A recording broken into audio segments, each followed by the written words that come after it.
السلام عليكم ورحمة الله وبركاته. النهاردة هنعمل الجبنة القريش من غير منفعة ولا زبادي ولا خل، وهنعمل كمان الزبدة الفلاحي في البيت.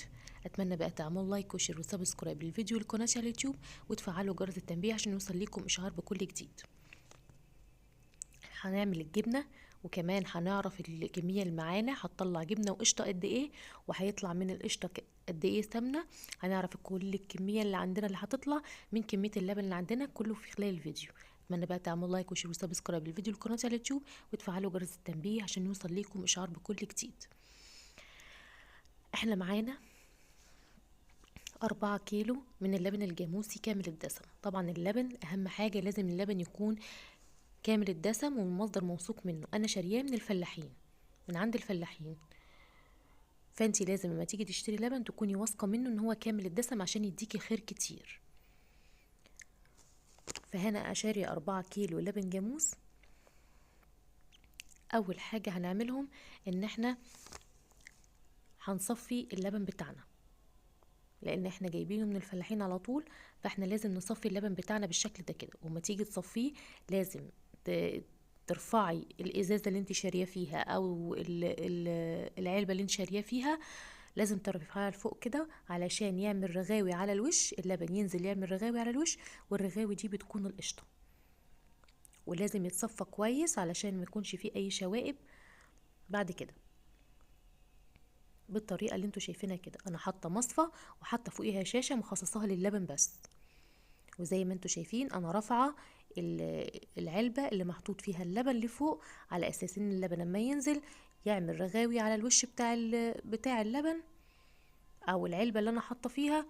وبعدين بتكون بعد كده القشطه اللي احنا هنشيلها من على وش اللبن. طبعا الحاجه اللي احنا هنروب فيها اللبن بتاعنا بتكون يا اما وعايه فخار بتكون كبيره. طبعا بنسخنها الاول على النار، بنحطها على وشها كده على نار هاديه خالص تسخن، وبعدين نحط اللبن فيها بالطريقه اللي انتوا شفتوها في اول الفيديو ديت. او ممكن نحطها في حله الومنيوم برضو تسخن، حاجه بسيطه برضو، وبعدين نحطها برضو فيها اللبن عشان نروبه. او نحطها في طبق بلاستيك كده. طبعا اللبن طبق بلاستيك ما بيتسخنش، بس بيكون كويس جدا برضو في ترويب اللبن. اللبن زي ما انتوا شايفين ما شاء الله عليه رغاوي كتيره، وما شاء الله ده هيعمل لي وش قشطه كويس جدا، وهيديني كميه او هيرمي معايا كميه كويسه. وده طبعا لان اللبن كويس وكامل الدسم زي ما احنا قلنا. طيب انا بروبه فين؟ فرن البوتاجاز بتاعي عادي. طبعا اللبن لما بيجي يروب ما بيتغطاش، لان لو اللبن اتغطى القشطه هتعفن بعد وقت. فطبعا اللبن ما بيتغطاش، بنحطه كده في فرن البوتاجاز مكان دافي، ويكون بعيد طبعا عن الحشرات او اي حاجه طبعا تيجي على اللبن. طبعا الحشرات والحاجات دي بتحب اللبن والحاجات ديت، فبتكون بعيده عن الحشرات وعن الحاجات دي خالص. فبحطه في فرن البوتاجاز واقفل عليه لغايه اما يروب. وبعد ما يروب، بعد ما يبدأ يروب كده وش القشطة بتاعي يتكون زي ما انتوا شايفين كده، واحطه في التلاجة. لازم يتحط في التلاجة علشان اللبن يمسك نفسه، واعرف اشيل القشطة اعرف اشيلها تكون مفصولة عن اللبن الرايب اللي تحتها زي ما هتشوفوا دلوقتي. وطبعا زي ما قلنا بنحط اللبن بتاعنا في فرن البوتاجاز. وطبعا الفرن ما بيكونش متولع خالص، بيكون الفرن مطفي تماما. بحطه بس علشان احميه من انه ما يجيش عليه اي حاجة وحشة، وكمان يروب وانا مطمنة ان هو مش هيجي عليه حاجة وحشة يعني تيجي عليه. وكمان اللبن زي ما قلنا ما بيتغطاش، عشان اللبن طول ما هو بيروب بيتنفس زي ما انتوا شايفين كده الاخرام اللي في اللبن ديت، لان اللبن بيتنفس مع الوقت بيتنفس وهو بيروب. وزي ما انتوا شايفين برضو اللبن صالب خالص اهوت، ومختوم كويس جدا زي ما انتوا شايفين، وهيطلع لنا كمية برضو جبنة كويسة جدا جدا. وزي ما انتوا شايفين كده انا شلت القشطة من على وش اللبن ومفصولة تماما عن اللبن الرايب تحته اللي انا هعمل منه الجبنة. شلت فصلت الاحراف وشلتها زي ما انتوا شايفين كده، وحطيتها في حلة او اي حاجة واسعة عشان اعرف الف في القشطة بتاعتي. طبعا كمان ملحوظة كمان، اللبن طول ما هو بيروب بيتحط في مكانه، ما بيتحركش من مكانه خالص عشان القشطة ما تسقطش في قلبه. وطبعا مش هيعمل لك وش، ولا هتطلعي قشطة، ولا هتعملي زبدة، ولا اي حاجه، فما بيتحركش خالص من مكانه، ما بيجيش جنبه خالص طول ما هو بيروب. طبعا بياخد قد ايه في الشتاء؟ ممكن ياخد يومين او يوم بليله على حسب الجو. فطبعا هو في الشتاء ممكن ياخد من يومين لثلاثة كمان. اما في الصيف ممكن ياخد ليلة بحالها او يوم كامل او ليلة بحالها. في كلتا الاحوال بحطه في التلاجة قبل ما اشيل القشطة من عليه. هنا انا جبت حلة نظيفة ما فيهاش مية خالص، وحطيت فيها كمية القشطة بتاعتي. كمية القشطة بتاعتي طلعت قد ايه من ال4 كيلو؟ طلعت حوالي اكتر من نص كيلو، يعني في حدود 650 جرام. هلف القشطة زي ما انتوا شايفينها، وطبعا القوام زي ما انتوا شايفينه اتغير من اللف اللي انا كنت بلف فيها كده. طبعا بتلفي فيها جامد، وطبعا الحاجة لازم تكون انتي بتلفي فيها دي لازم تكون واسعة علشان تاخدي البراح فيها عشان تلف معاكي بسرعة. هنلفها زي ما انتوا شايفين كده، ودي خرزت معانا اهيت. كل ما تلفيها كل ما تخرز معاكي وتنزل الخط بتاعها.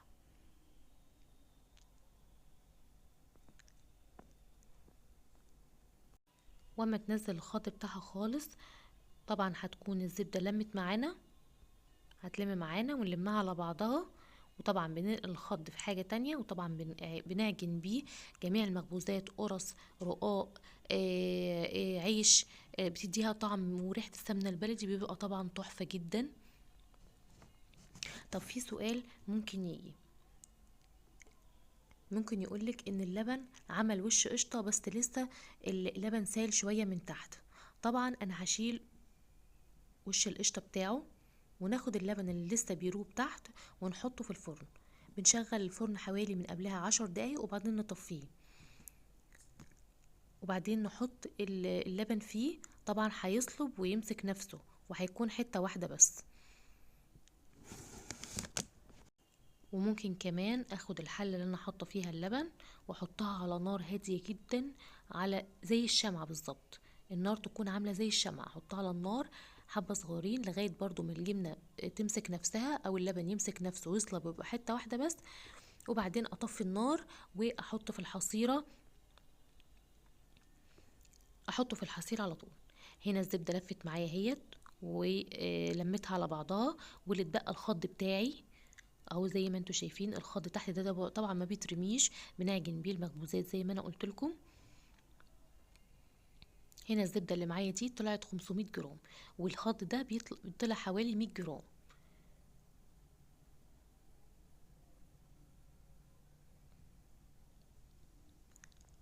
طلعت معايا كميه كويسه، ولسه كمان هتطلع معايا جبنه. طبعا كيلو اللبن دلوقتي الجاموس عامل 25 جنيه. انا جبت 4 كيلو ب100 جنيه، طلع لي زبده نص كيلو زبده، وكمان هيطلع لي حوالي كيلو جبنة او اكتر من كيلو جبنة كمان. هنا الخض بتاعي حطيته في الطبق، وطبعا بحتفظ بيه في التلاجة لو انا هعجن بيه قريب، او في الفريزر لو انا هعجن بيه مثلا بعد كده. هنا الزبدة بتاعتي لازم ولابد انها تنغسل. هجيب في الحلة مية نظيفة، هغسل فيها الزبدة بالشكل اللي انتوا شايفينه ده. هنغسلها حوالي 3 مرات لغاية ما المية تبقى بيضة خالص زي ما انتوا شايفين كده. طبعا اللبن في شهر طوبة، طبعا الزبدة والجبنة بيتعملوا في شهر طوبة، طبعا بيرمي معاكي كمية كويسة، لان اللبن بيبقى فيه خير كتير في شهر طوبة. بيتعمل فيه الزبدة، ممكن تخزني فيه الزبدة والجبنة كمان.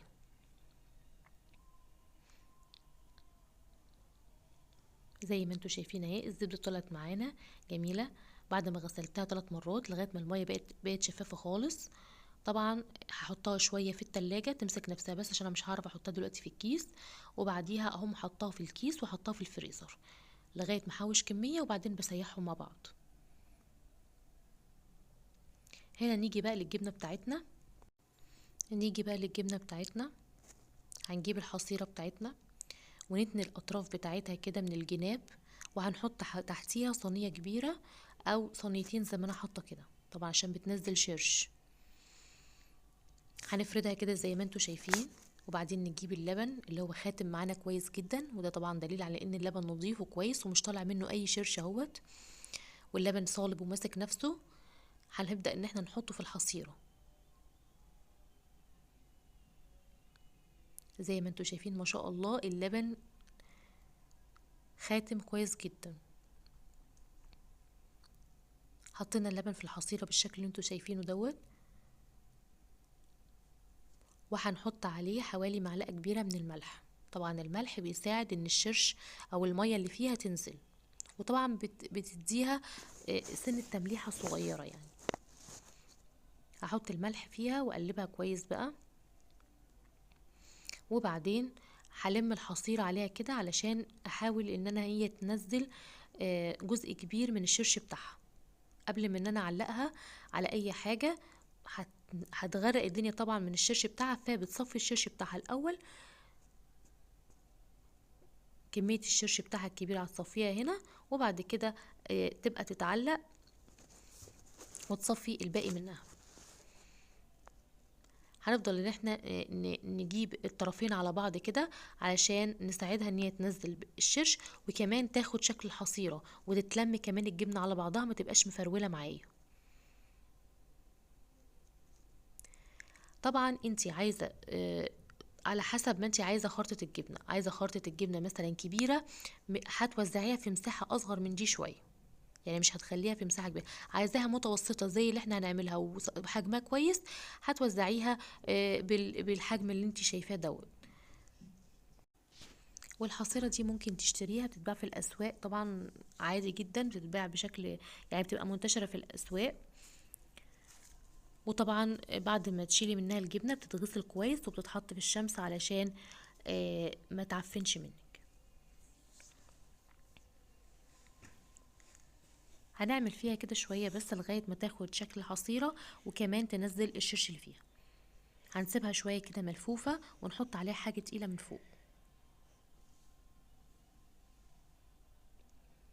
طبعا الشرش اللي نزل منها دوت ما بيترميش، بتغليه في الاخر وبتحطي فيه الجبنه وبتحطي عليه حبه ملح وبتحطي فيه الجبنه، او ممكن تعجني بيه جميع المعجنات، البيتزا، العيش، الرقاق، الحاجات دي كلها ممكن تتعجن بيه، لان فوائد اللبن كلها بتنزل في الشرش ده. فطبعا بيكون كويس جدا في عجين المخبوزات، ما بيترميش زي ما انتوا شايفين كده. لسه برضو بينزل كميه كبيره من الشرش باين من الصواني اللي تحت، فهنسيبها شويه برضو تنزل كل الكميه اللي عندها، واحنا حاطين عليها الحله التقيله ديت علشان تحاول تساعدها ان هي تنزل الكميه الكبيره من الشرش. هنا بدات ان هي ايه تصفي شويه من الشرش اللي فيها.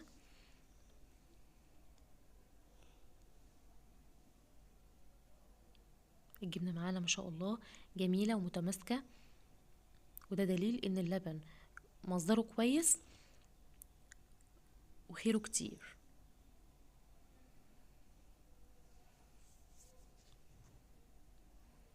لو وصلتوا هنا الفيديو اتمنى بقى تعملوا لايك وشير وسبسكرايب للفيديو والقناه على اليوتيوب، وتفعلوا جرس التنبيه عشان يوصل لكم اشعار بكل جديد.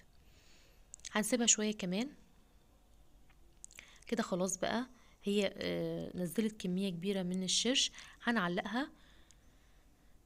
لو انتي عامله الجبنه دي بالليل هتسيبيها طول الليل وتقطعيها الصبح، لو انتي عاملاها الصبح هتسيبيها طول النهار وتقطعيها بالليل، طبعا لغايه ما تنزل كل الشرش اللي فيها.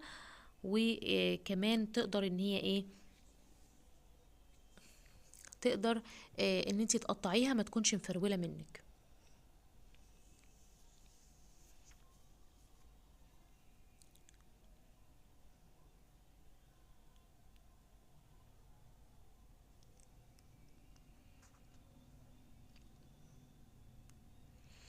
علقنا الحصيره بتاعتنا بقى تصفي كل الميه اللي فيها، وطبعا انا فرشت قماشه في الارض عشان طبعا تمتص كل الشرش اللي نازل منها دوت. الجبنه اهي ما شاء الله متماسكه مفيهاش غلطه، متماسكه وحجمها كده كويس جدا.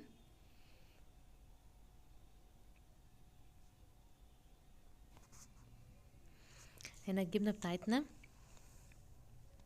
طلع معانا من ال4 كيلو لبن حوالي كيلو جبنة و100 جرام، يعني كيلو دخل على وتمن، طبعا كمية كويسة.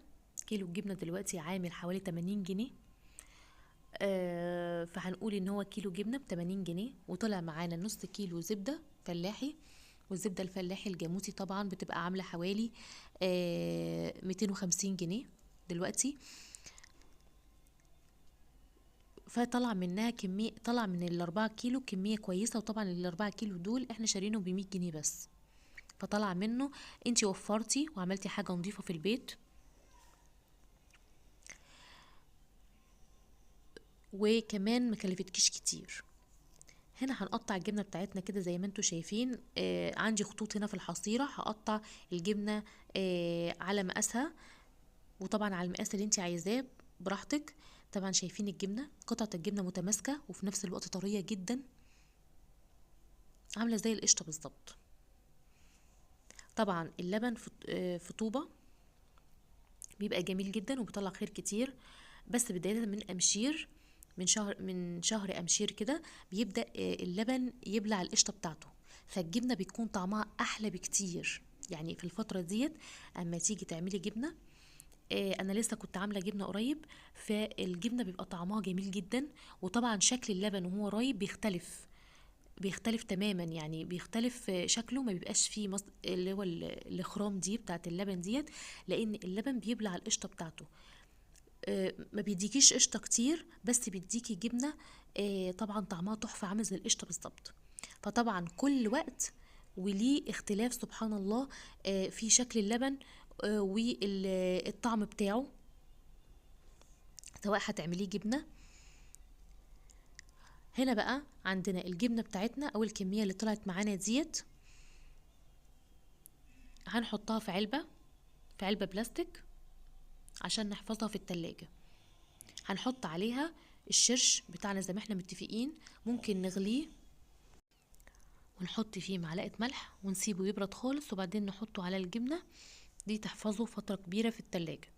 وممكن لو انت هتستخدمي الشرش في اي حاجه، ممكن ان انت تجيبي ميه وتغليها كويس، وتسيبيها برضو لغايه ما تبقى فتره خالص او بارده، وما تبرد، وتحطي برضو فيها معلقه ملح، وتحطي فيها مثلا قرن شطه اخضر تدي طعم بس، وبعدين تحطيها برضو على الجبنه تحفظها في التلاجة. بس انا كان عندي شرش بتاع الجبنه ديت، وانا بحبه جدا، او بحب طعم الجبنه ديت، وكمان ولادي بيحبوا الجبنه ديت، فعشان كده انا حطيت من الشرش ده عشان يضطروا ياكلوا الجبنه القريش، لان اكتر الولاد طبعا مش بيحبوا الجبنه القريش، فالشرش ده بيديها طعم الجبنه اللي بره. فطبعا غليته، وطبعا هو فيه ملحه، يعني هو بيبقى مملح. وبعد ما غليته وسبته شويه لغايه ما برد خالص، وبعدين حطيته على الجبنه، بيديها طبعا التست بتاع الجبنه اللي بره بالظبط، فبتبقى جميله جدا. شايفين الجبنه من جوه ناعمه جدا، مش مخرزه ولا ناشفه ولا نشفت مني ولا اي حاجه خالص، والجبنه ناعمه جدا وجميله.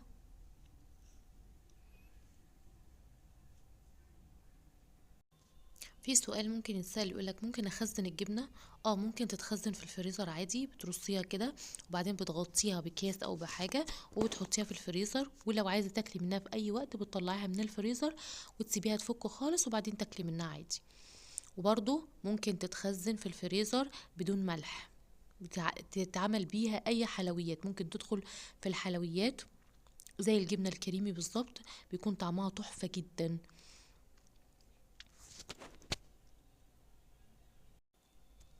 وكمان الصورة هنا مورياكوا الفرق بين اللبن، انا لسه عاملة الجبنة ديت اليومين دول، يعني اللبن شايفين شكل اللبن معرفوش اخرام خالص، طبعا اللبن بالع كل القشطة يعني بتاعته، اللي طالع منهم بس اللي هو حوالي 3 كيلو طلع منهم الكمية ديت، بس برضو كمية كويسة من القشطة، يعني القشطة اللي انا حطاها في الكسرولة اللي جنبها ديت برضو كمية كويسة طالعة من اللبن. بس طبعا الوقت ده اللبن فيه بيبلع القشطة بتاعته، فبيخلي طعم الجبنة جميل. ده طبعا على عكس اللي كان معمول في شهر طوبة، ده زي ما انتوا شايفين اللبن متنفس خالص ازاي وفيه كروم كتير ازاي. اتمنى يكون الفيديو فاتكم، وتعملوا لايك وشير وسبسكرايب.